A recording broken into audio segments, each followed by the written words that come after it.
I think it's I think it's story time with freaking Trace Trades. I have had a lot of cats in my freaking day. When I was a kid, we had a cat named freaking Killer. He was actually a pretty nice cat. It was ironic, actually. Orange Tabby, nice dude. Fuzz, big fat freaking hairy black cat, never did anything but sleep and lounge around. We had a cat named Princess. We thought it was a dude. Actually I thought it was a girl. Turns out that it was a dude. But we didn't change the name. We kept the same name. And then a cat named Jake. When I was, I think I was 7 or 8 years old. He ended up drinking antifreeze. We had a basement. He would go around in the basement, and somehow he popped the lid off of a big freaking gallon thing of antifreeze, and he drank it. I thought he was dancing. It turned out he was having a seizure. Very sad. Looking back now, it is what it is. But I've had a lot of cats. Titan is the craziest cat, the most energetic freaking attention-seeking cat that I've ever had. Man, this cat doesn't know anything other than play and sleep, and that is it. Like, holy Toledo, guys. This morning, he woke me up. He was on my chest and just freaking, it was like 2 or 3 in the morning, and just got me right on my arm, and I was like bleeding down to my hand. This dude is never quits. It's he's something else. I love him though.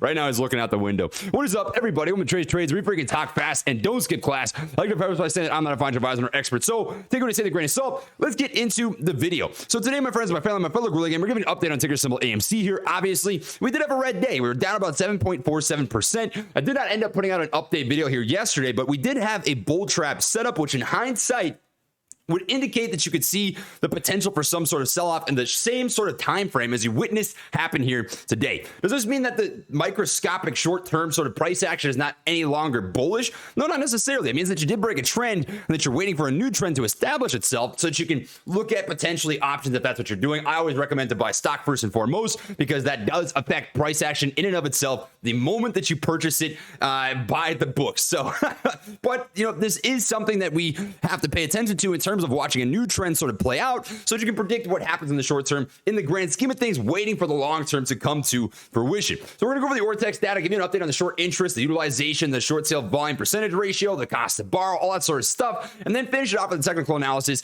and what you should honestly look for in terms of trend and predictability over the next couple of days if that is something that you are looking at. If you are just diamond freaking balls or ovaries holding this thing, and you don't care what the short-term price action is, you're freaking chilling. This thing, my friends, I think it's the best way that I can possibly put it is the best odds lottery ticket that you have on planet Earth right now for some pretty solid life-changing money. Right now, that's a big thing to say is it's a lottery ticket. There's nothing ever guaranteed about the stock market. And you need to put whatever money you're into this, right? And just come out the other end anticipating that there's no time frame, there's no price, set price is going to hit. Nobody on freaking planet Earth knows that, but that's a decision for you to make. That's your financial responsibility. I'm just here to give you the information and you guys make the decisions as you'd wish. So without further ado, baby, let's get into this bad boy. So the short interest and what we got rocking right now is at about 18% current short interest of free float. If you do not know what the free float is, this is essentially how many shares are tradable to the general public, which is just a hair over 500 million total, giving us that 92.06 million total current short interest number. Nothing really happened today, right? You didn't really see the short interest go up. You didn't see it go down. Utilization, however, did go down just a hair in the last 2 days comparatively to where it was. It was at 91.77. Now it's at 90.97. Today compared to yesterday, it is actually up a hair, meaning that you likely had some lenders who are willing to take on extra risk in handing out stock to people who want to borrow the stock and then either A, hold it, or B, lend it out again, or C, short it into the market. So there could actually be new short positions that aren't just being reported yet because the FINRA report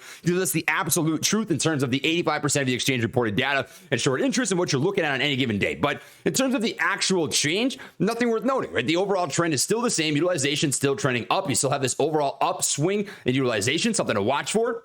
Short interest also overall trending up. You had a huge parabolic spike up to about 19.2%, and then it has dropped down here to about 18.01. Overall, trend is still going up. So it is something to watch for and keep in the back of your mind. Cost to borrow, nothing substantial happening here, and that is just basic supply and demand economics. Once there is less supply overall available to the market, you are going to see that cost to borrow go up in terms of the risk associated with any sort of short position that's established in this stock. So that's what we got cooking up right now. Like I said, nothing substantial has really changed, but in case you wanted to see what's been happening, that is what you can see. But however, the short sale volume percentage ratio has gone up again. It is on an up spike. Yesterday, you saw that 57% of the overall market volume was shorted volume. Now, I think this is pretty particularly important because if you look at the overall price action on the hourly candles, what did you see? You saw a test of this overall bull trap setup that we ended up having come to fruition at that $38.50 mark, and I'd be willing to bet you money. Shorts saw an opportunity here for a possible technical breakout to over $40, which would continue to build momentum as we've seen,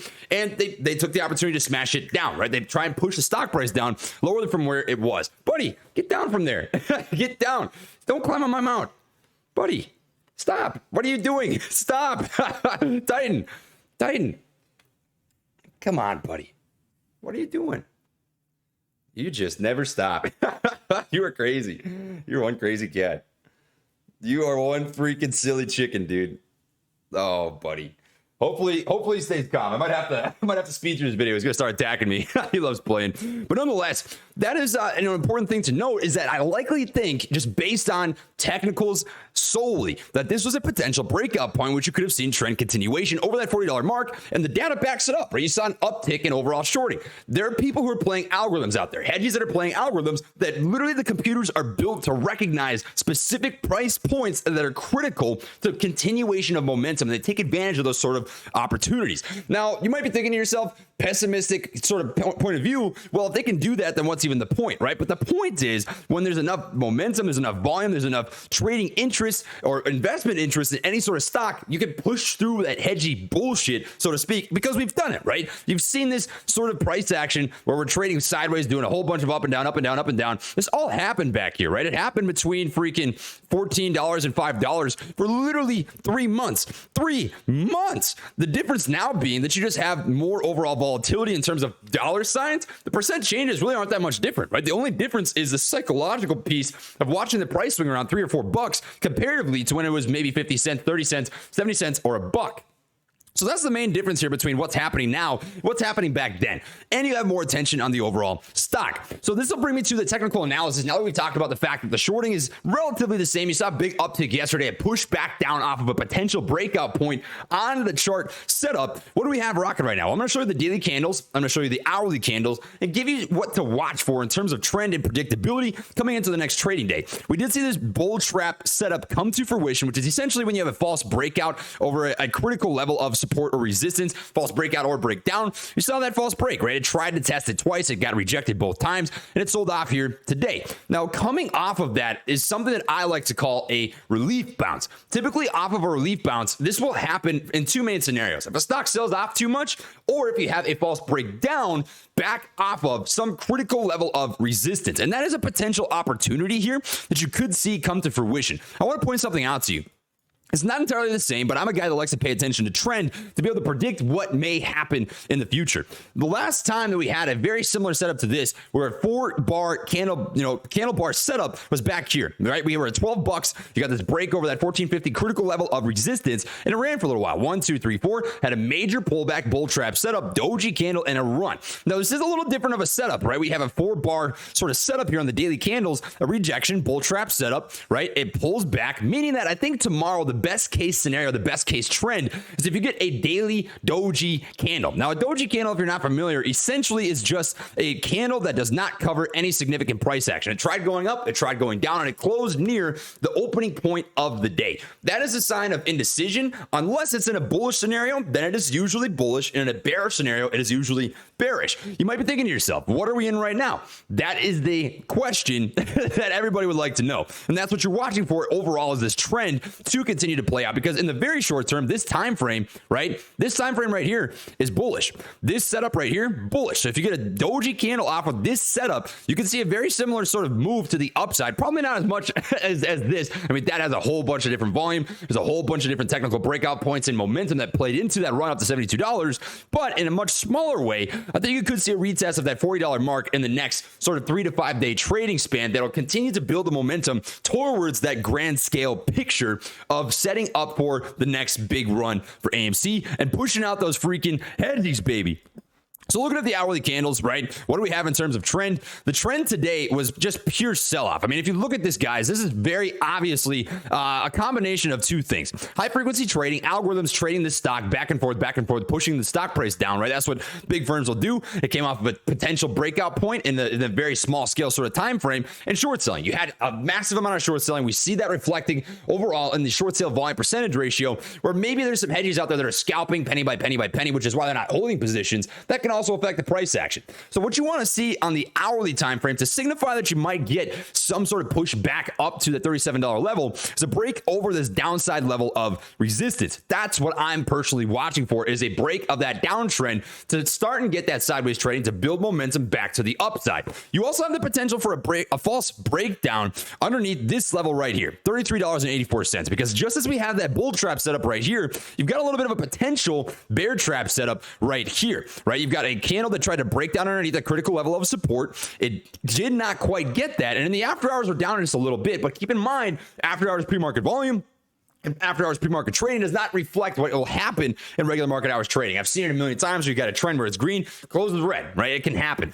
So that's what I'm watching for. These two things. You want to see the bull case scenario and the very short-term microscopic, which, by the way, I'm still microscopic bullish. I've said it a million times when I'm bearish in the microscopic or bullish in the microscopic. I'm still bullish in the microscopic. I think what you watched happen today was in a sense, bear trap setup. You want to see that reclaim over 33.82 and then a break out of this downtrend, which you will likely see happen either A, with a gap up immediately in the morning, or B, with some sort of push back over 33.80 immediately at market open, similar to these scenarios where you get a nice push back up immediately at open and reclaims that level to ultimately retest for the third time that 37.18 level. This is also my favorite trend that I've seen out of AMC, and that is the 4-test trend. I've seen this play out a million times, and I think it is going to happen again. The fourth time that AMC ever tests any critical level of resistance, it almost always breaks it. I've seen it happen probably 9 out of 10 times. Fourth test, it'll get that level. It's happened 1 time, 2 times, 3 times, and this 4th time I think is going to be the one that ends up coming to fruition. And you might be thinking to yourself, Trey, how do I know that, right? Well, I can show you, because this is actually predictable. This is how I predicted the 1450 breakout that we ended up getting back here. So if you look at the overall chart setup right here, what do you got, right? You have 4 times that it tried to break over this level right here, right? 1, 2, 3, false breakout, and it broke, right? Well, then what do you get? You get a 1450 retest. And that 1450 retest, it tried to do that multiple times before it actually got that true break. And you can see it reflect right here. I'm going to show you this on the daily candles, because that is probably the easiest way to be able to represent that 1450 breakout point. You had 1 test, 2 tests, 3 tests, 4 tests, broke, right? I've seen this happen many times, and that is what I'm personally watching for, to see that push up to 40, 45, 50 to get us closer to the end state. And that's what I've got for this video. So blah, blah, blah. I know this will drop a like. Catch you on the next one. Light taps always. I'm going to start throwing this in the end of my videos. I'm not going to put it at the beginning because I don't want to waste you guys' time, but I am going to be doing that 2.5K to 100K challenge starting on September 1st. So if you want to watch that, I will be giving those weekly update videos on the YouTube channel. I'm going to be doing daily update videos for the people in the Discord. So that's what I've got for everybody. Much love to everybody. Light taps always, and peace.